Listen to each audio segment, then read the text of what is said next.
নমস্কাৰ ছাৰ বাইদেউসকল। আপোনালোকে সকলোৱে জানে যে এইবাৰ Assam assembly election commission of ইণ্ডিয়াৰ ফালৰ পৰা এখন এপ দিছে ECI নেট বুলি। আৰু এই এপৰ জৰিয়তে আপোনালোকে ভোট গ্ৰহণৰ দিনা কিমান ভোট পল হ'ল, মক পল কৰিলে নাই, পলটো ষ্টাৰ্ট কৰিলে নাই, পলিং ষ্টেচন পালে নাই, আৰু 2 ঘণ্টা মূৰে মূৰে কিমান ভোট পল হ'ল, এই সকলোবোৰ তথ্য এই এপৰ জৰিয়তে এইবাৰ দিব লাগিব। তো মই এই এপটো আপোনালোকে কেনেকৈ সহজ আৰু সৰলভাৱে ব্যৱহাৰ কৰিব পাৰিব তাৰ বাবে মই আপোনালোকক ভালদৰে বুজাই দিম। আপোনালোকে অনুগ্ৰহ কৰি সম্পূৰ্ণ ভিডিঅ'টো চাব। আপোনালোকে প্ৰথমতে গুগল প্লে ষ্টৰত গৈ ECI নেট বুলি মাৰি দিব। ECI নেট বুলি সাৰ্চ কৰি দিয়াৰ লগে লগে এই এপটো আহি যাব। আপোনালোকে দেখা পাইছে স্ক্ৰীনত। তাৰপিছত আপোনালোকে ইনষ্টল কৰি ল'ব।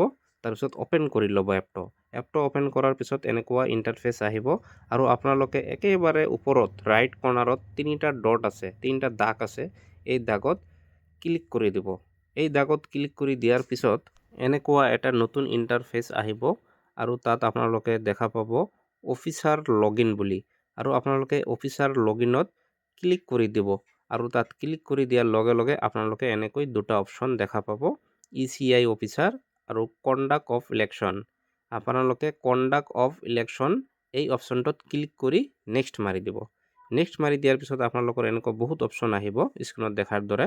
আৰু আপোনালোকে PRO প্ৰিচাইডিং অফিচাৰ PRO এই অপশ্যনটোত ক্লিক কৰি নেক্সট কৰি দিব।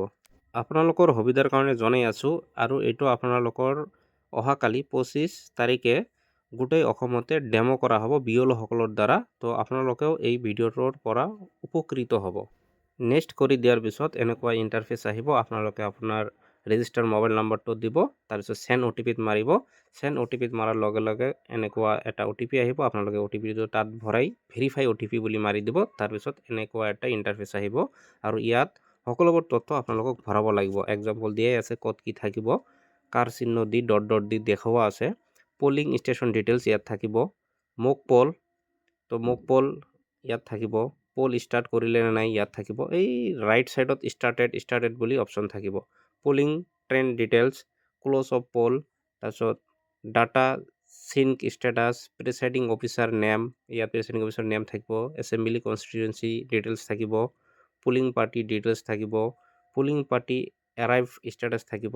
তাৰপিছত লগ আউট থাকিব বা লেংগুৱেজ চেঞ্জ আপোনালোকে ইংলিছ বা অসমীয়াতে ৰাখিব। জেনেৰেলি ইংলিছতে সুবিধা এইটো ৰাখি দিব। এইবিলাক কাম কৰিব লাগিব আপোনালোকে। তাৰপিছত আপোনালোকে এইটো দিব লাগিব। এইটো টেষ্ট কৰা হ'ব অহাকালি মানে 25 মাৰ্চ তাৰিখে। আৰু এই কামবোৰ প্ৰিচাইডিং অফিচাৰে 9 এপ্ৰিল তাৰিখে ভোট গ্ৰহণৰ দিনাও কৰিব লাগিব। এইটো অহাকালি টেষ্ট কৰা হ'ব। তো প্ৰথমতে আছে পুলিং পাৰ্টি এৰাইভেল ষ্টেটাছ।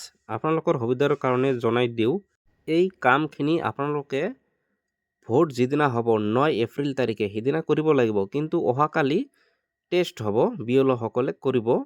কিন্তু ভোট গ্ৰহণৰ দিনা আপোনালোকে ৰাতিপুৱা 7টাৰ পৰা এই কামবিলাক কৰিব লাগিব বা ৰাতিপুৱা 5:30 বজাৰ পৰা কৰিব লাগিব। কিন্তু অহাকালিৰ কাৰণে আপোনালোকে 8:45 পৰাহে কৰিব লাগিব। তো অহাকালিৰ কাৰণে কি হ'ব, 8:45 পৰা কৰিব লাগিব ৰাতিপুৱা। আৰু যিদিনা ভোট হ'ব সিদিনা ৰাতিপুৱা 5:30 পিছৰ পৰা আপোনালোকে কৰিব। কিন্তু অহাকালি কিমান হ'ব, 8:45 পৰাহে আপোনালোকে কৰিব। তো প্ৰথমতে আছে পুলিং পাৰ্টি এৰাইভেল ষ্টেটাছ। তো ইয়াত ৰাইট ছাইডত পেণ্ডিং দেখাই আছে। তো আপোনালোকে তাত ক্লিক কৰি দিয়াৰ পিছে লগে লগে এনেকুৱা আহিব, য়েছ আই হেভ ষ্টাৰ্টেড। ইয়াত আপোনালোকে ক্লিক কৰি দিব। দিয়াৰ পিছত ইফালে লিখা উঠিব পল পাৰ্টি ষ্টেটাছ আপডেটেড ছাকচেছফুলি।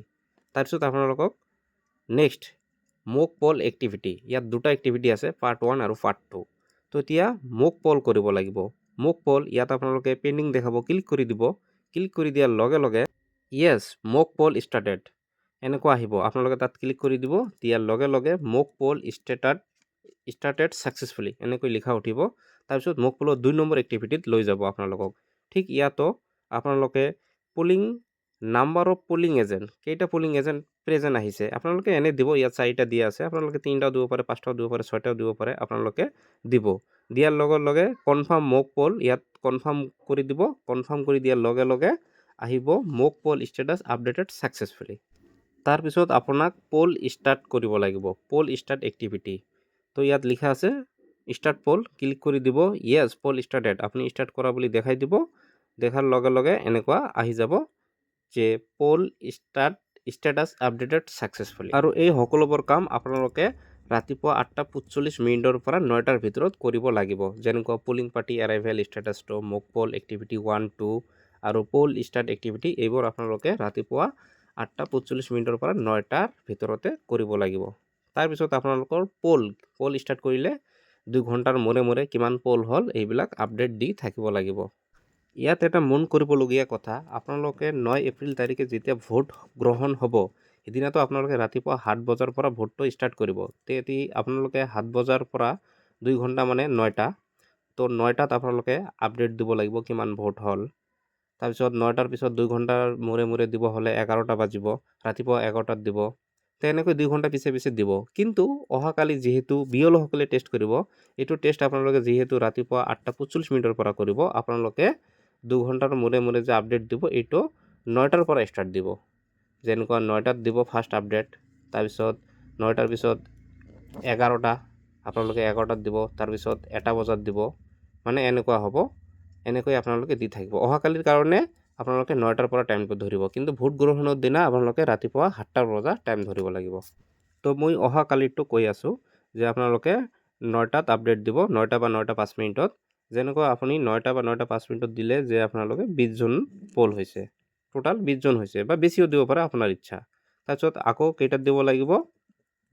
11টা বজাত। 11টা বজাত ধৰি লওক আৰু 50জন হৈছে, তেনেহ'লে আপুনি 50 দিব নোৱাৰে, আপুনি 70 দিব লাগিব। কাৰণ আগত 20টা হৈছে আৰু এতিয়া 50টা, তেনেহ'লে কিমান হ'ল? 20 আৰু 50 70 হ'ল, 70। তো আপোনালোকে 70 দিব লাগিব। ঠিক তেনেকৈ 1টা বজাত ধৰি লওক আৰু 100টা হ'ল, তো 70 আছিল আগত, এতিয়া হ'ল 100টা, কিমান হ'ব? 170 হ'ব। আপোনালোকে 1টা বজাত ডাটা দিব 170, আপোনালোকে এইটো মিলাই দিব পাৰে আপোনালোকৰ ইচ্ছা। এনেকুৱাকৈ 2 ঘণ্টা মূৰে মূৰে আপোনালোকে আবেলি 5টালৈ কিমান ভোট গ্ৰহণ হয় এইটো দি থাকিব লাগিব। উদাহৰণ হিচাপে স্ক্ৰীনত দিয়া আছে, আপোনালোকে বেছিকৈও দিব পাৰে, কমকৈও দিব পাৰে, এইটো আপোনাৰ ইচ্ছা। কিন্তু 9 এপ্ৰিল তাৰিখে ভোট গ্ৰহণৰ দিনা এক্সুৱেল ডাটা দিব লাগিব, কিন্তু কালি এক্সুৱেল নিদিলেও হ'ব, আপোনাৰ ইচ্ছামতে দিলেও হ'ব। আৰু লাষ্টত এতিয়া আপোনালোকে পলটো ক্ল'জ কৰিব, যেতিয়া ভোট গ্ৰহণ শেষ হ'ব তেতিয়া আপোনালোকে এই ডাটাবোৰ দিব লাগিব। যেনেকৈ দিয়া আছে টোটাল ভোটাৰ, আপোনালোকৰ টোটাল ভোটাৰ কিমান আছে এইবিলাক দিব। ধৰি লওক আপোনাৰ চেণ্টাৰত যিমান ভোটাৰ আছে তাতকৈ আপোনালোকে বেছি দিব নোৱাৰে, লাগিলে তাতকৈ কম পল হোৱা দেখাব। ধৰি লওক আপোনাৰ পলিং ষ্টেচনত 800 ভোটাৰ আছে, আপোনালোকে 750 দেখাব পাৰে, 700 দেখাব পাৰে, 600 দেখাব পাৰে, আপোনাৰ ইচ্ছা। কিন্তু আপোনাৰ ভোটাৰত পলিং ষ্টেচনত যিমান ভোটাৰ আছে তাতকৈ বেছি দেখালে নহ'ব, কম দেখাব লাগিব। ধৰক আপোনাৰ 800 ভোটাৰ আছিল, তাৰ ভিতৰত টোটাল ভোট পৰিছে 750, তাৰ ভিতৰত মেল কিমান লিখি দিব। ধৰি লওক মেল 400 দি দিলে, তাৰপিছত ফিমেল তেনেহ'লে 350 হ'ব। আৰু যদি ট্ৰেন্সজেণ্ডাৰ থাকে দি দিব, নাথাকিলে 0 বুলি দি দিব। তাৰপিছত যেনেকুৱা টেণ্ডাৰ ভোটাৰ থাকিলে দি দিব, নাথাকিলে 0। টোটাল টেষ্ট ভোট যদি থাকে দিব, নাথাকিলে 0 বুলি দিব। বাকী male female transgender overseas voter থাকিলে দিব, নাথাকিলে নাই, জেনেৰেলি নাথাকে 0 বুলি দিব। তাৰপিছত আপোনালোকে ছাবমিট অপশ্যনটোত ক্লিক কৰি দিব, মানে ছাবমিট কৰি দিব। ছাবমিট কৰি দিয়াৰ পিছত এনেকৈ আপোনালোকে চেক কৰিব পাৰিব। তো এই এপটো অফলাইন অনলাইন দুয়োটাতে কাম কৰে। একচুৱেলি অনলাইনত কাম কৰে, যদি আপোনালোকে অফলাইন হয়, যি পলিং ষ্টেচনত যদি নেটৰ প্ৰব্লেম থাকে তেনেহ'লে আপোনালোকে ডাটাটো ছাবমিট কৰি দিব। যেতিয়া নেটৱৰ্ক থকা ঠাইত আহিব তেতিয়া অট'মেটিকেলি চিংক হৈ যাব। তো আপোনালোকে মানে যদি ডাটাটো চিংক হয় তেনেহ'লে এনেকৈ গ্ৰীণ কালাৰ আহি যাব। যদি অফলাইনত থাকে এনেকুৱা ৰেড কালাৰ আহি যাব, এই ওপৰত দেখা পাইছে ৰাইট কৰ্নাৰত। আৰু যদি চিংক নহয়, পেণ্ডিং হৈ থাকে, তেনেহ'লে গ্ৰীণ হৈ নাথাকে, গ্ৰীণতকৈ অলপ মানে কম, মানে পাতল গ্ৰীণ থাকিব। আৰু যদি বেছি গ্ৰীণ থাকে তেনেহ'লে এইটো ডাটা চিংক হৈছে।